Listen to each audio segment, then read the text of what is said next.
ஓம் ஸ்ரீ குருப்யோ நம. ஓம் கம் கணபதையே நம.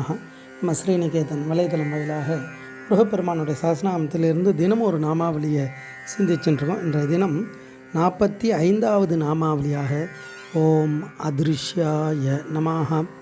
முருகப்பெருமான் இந்த நாமாவளி காண முடியாதவராக வர்ணிக்கிறது.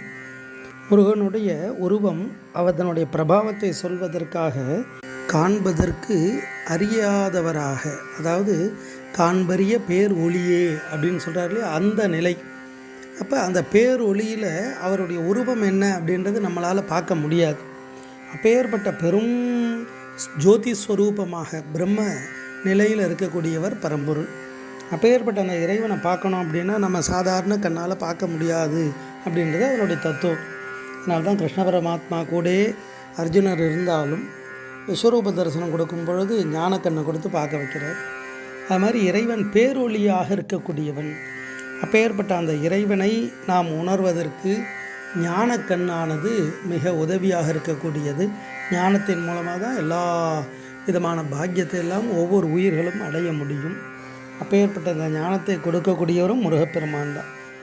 கந்தர் அலங்காரத்தில் முருகப்பெருமானை தரிசனம் பண்ணுறதுக்கு 4000 கண் கொடுக்காமல் போயிட்டானே அந்த பிரம்மதேவன்.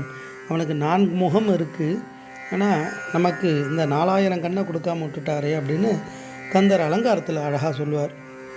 மாலோன் மருகனை, மன்றாடி மைந்தனை, வானவர்க்கு மேலான தேவனை, மெய்ஞான தெய்வத்தை, மேதினியில் சேலார் வயல் பொழில் செங்கோடனை சென்று கண்டு தொழ 4000 கண் படைத்திலனே அந்த நான்முகனே அப்படின்னு வர்ணிப்பார். மாலோன் மருகன்றவர் தான் திருமாலுடைய மருமகனாக பாவிக்கிறது. மன்றாடி மைந்தன் சபையில் நடனமாடக்கூடிய சிவபெருமானுடைய புதல்வனாக, வானவர்க்கும் மேலான தேவனை, தேவர்களுக்கெல்லாம் உயர்வாகிய தேவனாக இருக்கக்கூடியவன் முருகப்பெருமான். அப்பேற்பட்ட மெய்ஞான தெய்வத்தை, உண்மை அறிவின் வடிவமாக இருக்கக்கூடிய அந்த மேதினியில்னா கண் உலகில் நாம் பார்க்கக்கூடிய இந்த உலகத்தில் சேலார் வயல், அதாவது அந்த வயல் காட்டில் கெண்டை மீன்கள் நிறைந்து இருக்குமா. அப்போ எப்பொழுதும் ஜலம் சமிருத்தியாக இருந்தால் தான் மீன்கள் இருக்கும். அது மாதிரி அப்பேற்பட்ட பொழில் சோலைகளும் சூழ்ந்த செங்கோடனை, இந்த செங்கோட்டில் எழுந்தருள் இருக்கக்கூடிய முருகப்பெருமானை சென்று கண்டு தொழ, அவருடைய அந்த திருக்கோவிலில் போயிட்டு கண்குளிர அவரை பார்த்து வணங்கிறதுக்காக அந்த நான்முகன் 4000 கண் கொடுக்கவில்லையே அப்படின்றத சொல்லுவார். அப்படி இறைவனை பார்ப்பதற்கு ஞானேந்திரியங்கள் எல்லாம் நமக்கு துணையாக இருக்கும். அந்த ஞானத்தை கொடுப்பவன் முருகப்பெருமான். அதனால்தான் இறைவனுடைய திருமேனியை வர்ணிக்கும் பொழுது உருவன்று அருவன்று உளதன்று இளதன்று இருளன்று ஒளியன்றென நின்றதுவே அப்படியெல்லாம் அடியார்கள் வர்ணிப்பார். அப்படி இறைவன் காண்பறிய பேர் ஒளியாக இருக்கக்கூடியவர்.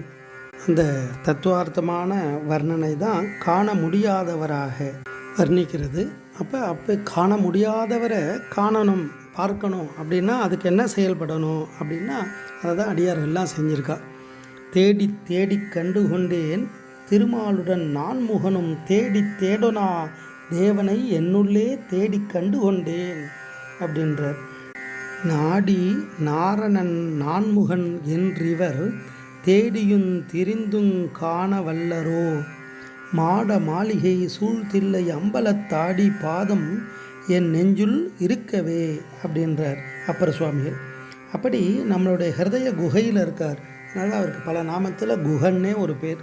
அப்படி முடியாதவரையும் காண முடியாதவரையும் காணக்கூடிய சக்தி அவரால் நமக்கு கிடைக்கும். அப்படி தத்துவார்த்தமாக காண முடியாதவராக இந்த நாமாவளி அவரை வர்ணிக்கிறது. ஓம் அதிருஷ்யாய நமஹ. ஸ்ரீ குருப்யோ நமஹ. ஓம் சும் சுப்பிரமணியாய நமஹ.